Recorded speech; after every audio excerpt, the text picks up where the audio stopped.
Sebut tentang Fraser Hill ataupun Bukit Fraser sudah tentulah kita sangat familiar kan? Sebab ia destinasi pelancongan yang agak menarik dan juga agak popular di Malaysia yang terletak di negeri Pahang.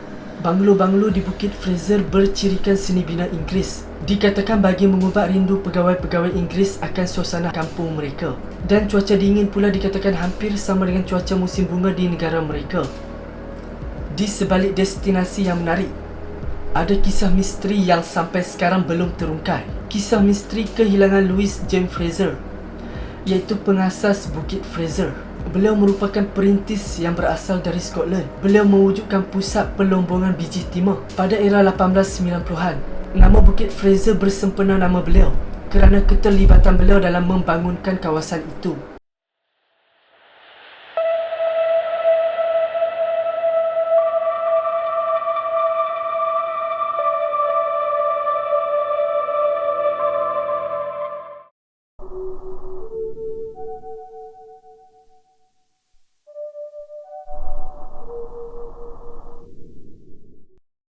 Dia menjadi kaya raya dengan hasil perlombongan biji timah.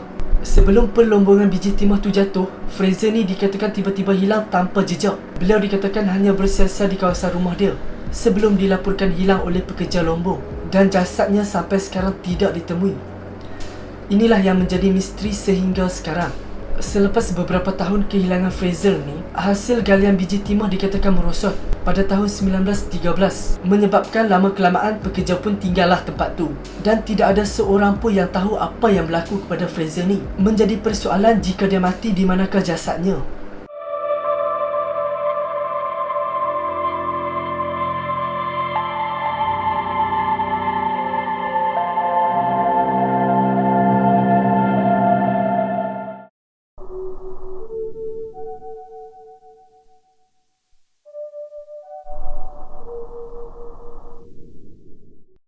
Pada tahun 1917, dikatakan seorang padri daripada Singapura mengetuai misi untuk mencari Fraser ni. Namun beliau menemui jalan buntu sebab tak ada tanda-tanda keberadaan Fraser.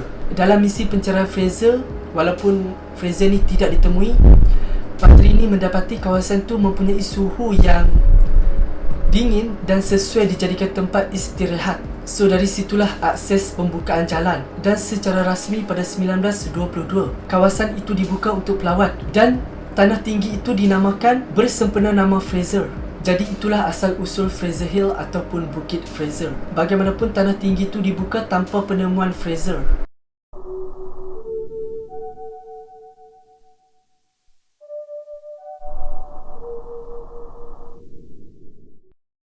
Misteri kehilangan Fraser belum lagi terungkai.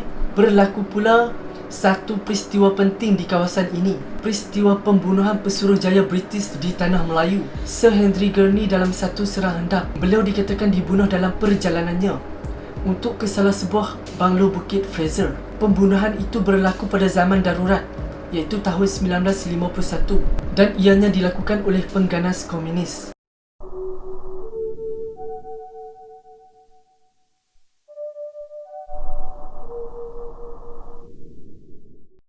Setelah sekian lama misteri kehilangan Fraser, akhirnya Richard Hill, seorang ahli naturalis dan juga ahli sejarah, beliau dengan pengetahuan awal tentang sejarah Bukit Fraser, semasa penyelidikannya, Richard ni dia menemui banyak fakta misteri kehilangan Fraser. Malah beliau menerbitkan satu buku tentang Bukit Fraser. Ahli sejarah ni dia selidik macam-macam dokumen lah, dari segi buku rujukan, laporan kerajaan dan juga surat menyurat lama, dan beliau menemui fakta yang mengejutkan. Katanya banyak maklumat yang salah tentang Fraser. Katanya pada tahun 1880, Fraser ni seorang ahli perniagaan yang berjaya lah, yang popular di Singapura. Tapi disebabkan masalah pasaran yang berubah-ubah, sehingga dia mengalami masalah kewangan dan pernah dipenjara selama 2 tahun. Selepas dia dibebaskan dari penjara, dari situlah dia memulakan hidup baru di tanah tinggi yang dikenali sebagai Bukit Fraser sekarang. Menurut ahli sejarah ni, Fraser ni tak hilang ataupun tak mati di tanah tinggi tu. Sebaliknya beliau bersara dan meninggalkan tanah tinggi, dan kemudian kembali ke Britain pada tahun 1910. 6 tahun kemudian Fraser ni dikatakan meninggal dunia. pada tahun 1916. Inilah orang kata satu-satunya penutup daripada kisah misteri kehilangan Fraser, iaitu founder Bukit Fraser. Walaupun sudah ada penutup, tapi kisah kehilangan Fraser ni masih dikategorikan sebagai unsolved mystery ataupun misteri yang belum terungkai. Hanya satu penutup daripada kisah misteri ni hanya dikeluarkan oleh seorang saja.